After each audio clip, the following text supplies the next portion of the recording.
Salam sejahtera dan selamat datang sekali lagi di Currentsphere MY. Baiklah, isu yang akan kita kupas pada video kali ini, adakah Sabah benar-benar memerlukan kad pengenalan khas untuk warganya? Atau adakah ini sekadar langkah politik yang menyentuh isu sensitif berkaitan identiti penduduk tempatan? Datuk Dr. Jeffrey Kitingan, Presiden Parti Star Sabah dan Timbalan Ketua Menteri 1 telah menyusulkan pengenalan IC khas untuk Sabah sebagai penyelesaian terbaik dalam menangani isu identiti rakyat negeri itu.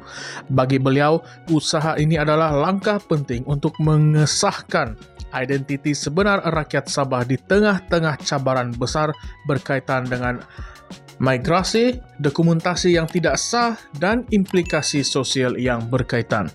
Cadangan ini timbul selepas bekas Ketua Menteri Sabah, Datuk Seri Muhammad Saleh Said Keruak, mencadangkan pendaftaran semula MyKad bagi semua rakyat asal Sabah. Walaupun idea itu dilihat mampu memberikan sedikit kelegaan terhadap isu dokumentasi, Dr. Jeffrey tetap skeptikal dengan keberkesanan pendekatan tersebut. Menurutnya, jika pendaftaran semula sahaja memadai, isu-isu berkaitan migran dan dokumen tidak sah sudah pasti dapat diselesaikan sejak bertahun-tahun dahulu. Masalah ini telah lama membelenggu kita. Jika pendaftaran semula MyKad benar-benar berkesan, mengapa ia tidak menyelesaikan isu ini sebelum ini? Soal Jeffrey Kitingan. Baginya, realiti ini membuktikan keperluan untuk pendekatan yang lebih khusus dan komprehensif yang dapat dipenuhi melalui pengenalan IC Sabah. Jadi apakah kelebihan IC Sabah ini? Menurut Dr. Jeffrey, IC Sabah akan direka khas untuk memenuhi keperluan unik rakyat Sabah. Ia bukan saja sekadar dokumen pengenalan tetapi juga satu mekanisme verifikasi identiti yang lebih mendalam, membolehkan pihak berkuasa membezakan antara rakyat Sabah asli dan mereka yang memiliki dokumen yang diragui. IC ini turut membuka peluang untuk memperkukuh akses rakyat Sabah kepada sumber negeri termasuk peluang pekerjaan, pendidikan, dan bantuan kebajikan. Sumber-sumber ini katanya sering dicairkan oleh tuntutan tidak sah daripada individu tanpa dokumen yang sah. Sebagai contoh, beliau menekankan bahawa sumber seperti beasiswa pendidikan negeri seharusnya menjadi hak eksklusif rakyat Sabah. Namun, untuk memastikan keberkesanan dan ketulusan IC Sabah, beliau menggesa supaya ia dilengkapi dengan ciri-ciri keselamatan moden. Antaranya teknologi terkini yang menjadikan sukar dipalsukan dan mudah disahkan oleh pihak berkuasa. Tambahan pula, beliau memberi jaminan bahawa Sabah Star akan bekerja sama dengan semua pihak berkepentingan termasuk masyarakat tempatan untuk memastikan pelaksanaan IC ini memenuhi keperluan sebenar rakyat Sabah. Dr. Jeffrey Kitingan dengan tegas berkata, "Kami mahu membina asas bagi sebuah Sabah yang lebih terjamin, di mana identiti dan hak setiap rakyat Sabah dijamin. Ini bukan sekadar dokumen, tetapi lambang kepercayaan antara kerajaan dan rakyat." Oleh itu, apakah cabaran isu dokumentasi dan pendatang tanpa izin di Sabah?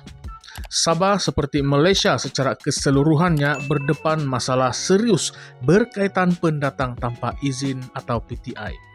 Antara isu besar di Sabah ialah kewujudan dokumen seperti burung-burung, yaitu dokumen tidak sah yang dipegang oleh penduduk asing yang telah lama menetap di negeri itu tanpa status sah. Fenomena ini mencetuskan kebimbangan terhadap keselamatan, ekonomi, dan struktur sosial negeri.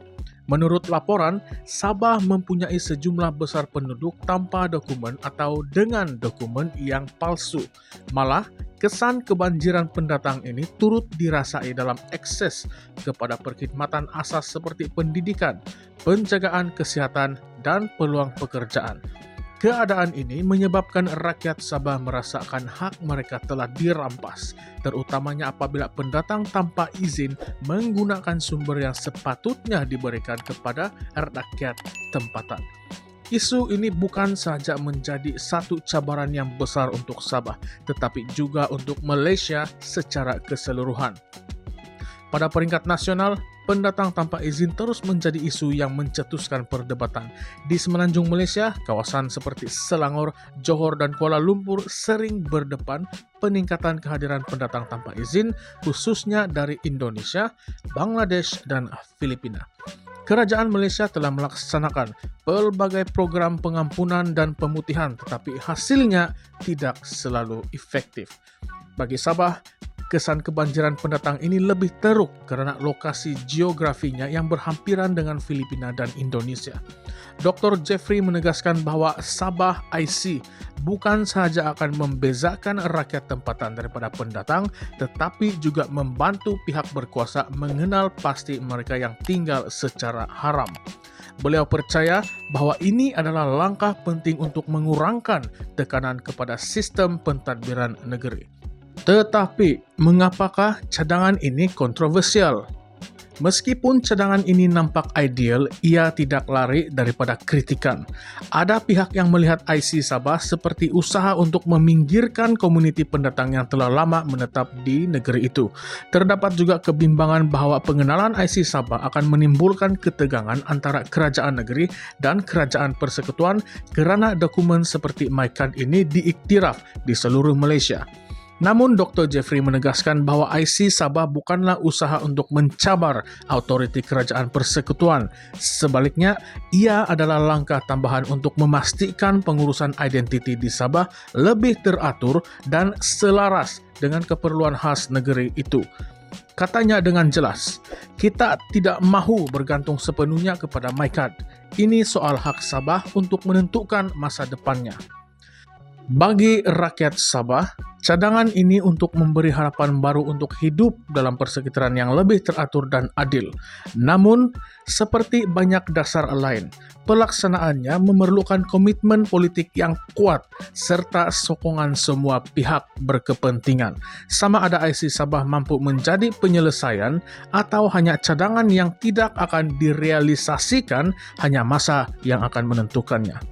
Persoalan kini, adakah langkah ini akan menjadi penentu masa depan Sabah atau ia hanya satu lagi janji politik yang akan tenggelam di tengah cabaran yang lebih besar? Dengan isu pendatang tanpa izin yang semakin meruncing, rakyat Sabah dan Malaysia keseluruhannya sedang menunggu jawaban.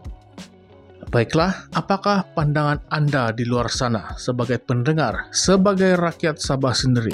Sila utarakan pandangan Anda di ruangan komen di bawah.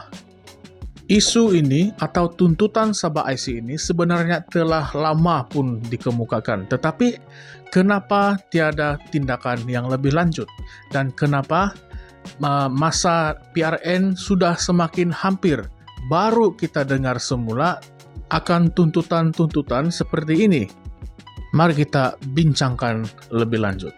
Baiklah, terima kasih karena telah bersama-sama sehingga ke penghujung video. Jangan lupa untuk like, share, dan subscribe Current Sphere MY. Sekian, terima kasih.